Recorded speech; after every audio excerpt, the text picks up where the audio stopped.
재건축 재개발과 함께하는 법무법인 센트로 최혜진 변호사입니다. 지난번 시간에 이어서 이번에는 한 사람이 하나의 부동산을 가지고 있다가 팔 경우에 그 부동산을 산 사람이 당연히 조합원의 지위를 단독으로 가질 수 있는지에 대해서 알아보겠습니다. 개발 사업이 진행 중인 곳에서 부동산을 갖고 계신 분들이 여러 사정으로 부동산을 팔고 싶은 경우도 있고 또 투자를 위해서 이제 사고 싶은 분들도 계실 텐데요. 과연 부동산을 사고 팔 때 조합원의 지위는 어떻게 될까요? 개발 사업이 진행 중인 곳에 부동산을 사는 것은 대부분 이제 나중에 신축 아파트가 지어졌을 때 그 가치가 오를 것을 염두에 두고 사시는 분들이 많으실 텐데 정부에서는 이 부동산 투기를 막기 위해서 도시정비법에서 부동산을 산 사람의 조합원 자격에 대해서 이제 제한을 하고 있습니다. 그럼 조문을 먼저 살펴보겠습니다.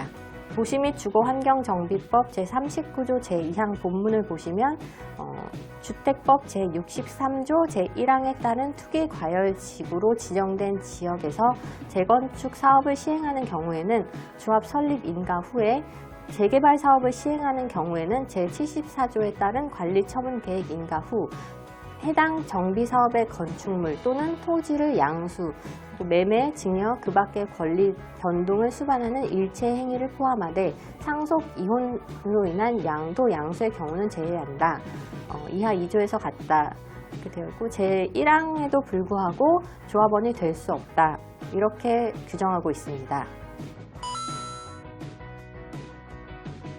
요즘 워낙 부동산에 관심이 많으신 분들이 점점 더 이제 늘어나고 계신데 투기 과열 지구의 개념을 그래서 어느 정도는 알고 계실 것 같습니다. 법적으로 투기 과열 지구라 하는 것은 주택법에서 정하고 있습니다.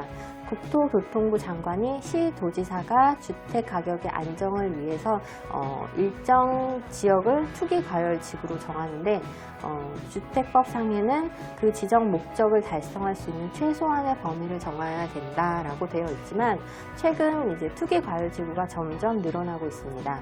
2018년 8월 28일에 경기도 광명시와 하남시까지 추가돼서 현재 지정된 투기 과열 지구는 표와 같이 서울은 전 지역이고 경기도 일대와 세종특별자치시 그리고 대구 수성구입니다.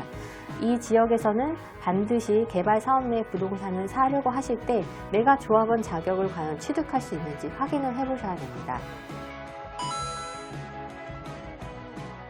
제39조 제2항 본문은 사업 방식에 따라서 또 그 시기를 나누어서 조합원 자격을 얻을 수 있는 경우를 정하고 있습니다. 먼저 재건축 사업을 살펴보겠는데요. 재건축 사업의 경우에는 조합 설립 인가 후에 그 조합원 자격을 취득하려고 부동산을 사더라도 조합원 자격을 취득할 수 없습니다. 또 재개발 사업의 경우에는 관리처분 계획 인가 후에 부동산을 사게 되면 조합원이 될 수 없습니다. 많은 분들이 이제 개발 사업 절차에 대해서 자세히 아시기는 어려울 테고 조합이 뭐 있다더라 이렇게 막연히 알고 계실 텐데 사업이 어느 정도 진행되었는지를 정확히 파악을 해 보셔야 됩니다. 관리처분 계획이란 말을 들어보시는 분들도 계실 테지만 이게 구체적으로 어떤 내용인지는 잘 모르실 텐데요. 관리처분 계획이라는 거는 쉽게 말해서 앞으로 이제 어떻게 새 아파트를 지을 것인지에 관해서 조합원들이 분양 신청까지 한 상태에서 사업의 구체적인 내용을 확정하고 이거에 대해서 인가를 받는 것입니다.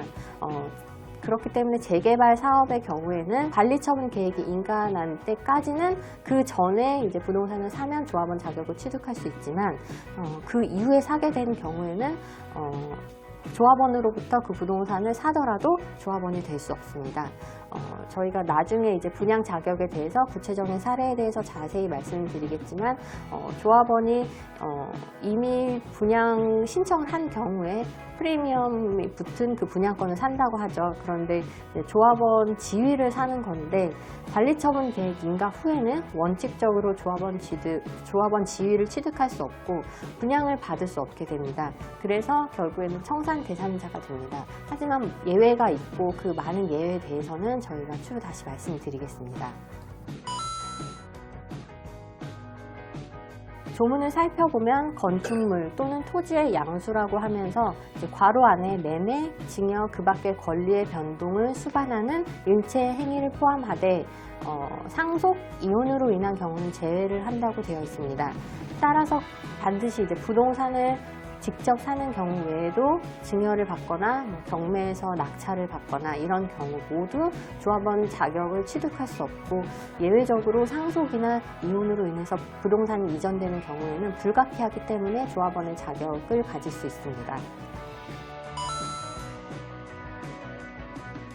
이처럼 투기 과열 지구 내에 개발 사업이 진행되는 곳에서는 조합원 자격 취득이 쉽지 않은데요. 그렇기 때문에 매매 사례가 이제 많지는 않습니다. 그런데 부득이한 사정으로 어쩔 수 없이 부동산을 이제 팔아야 하는 경우에 어차피 이제 사는 사람 입장에서는 조합원 자격이 되지도 못하는데 과연 이 부동산을 사려는 사람이 많을까요? 그래서 이제 이러한 경우에는 부동산을 팔려는 사람이 일정한 요건을 갖추었을 경우에 예외적으로 부동산을 거래할 수 있게끔 그 요건을 정해서 그 사람의 경우에는 부동산을 팔고 그 산 사람이 조합원 자격을 유지할 수 있게 법에서 규정을 하고 있습니다. 이 부분은 도시정비법을 살펴보시면 각 항목으로 하나씩 이제 그 요건에 대해서 나열을 하고 있습니다. 그래서 다음 시간에 어떠한 경우에 예외적으로 조합원 자격을 취득할 수 있는지 자세히 말씀드리도록 하겠습니다. 지금까지 법무법인 센트로 최혜진 변호사였습니다.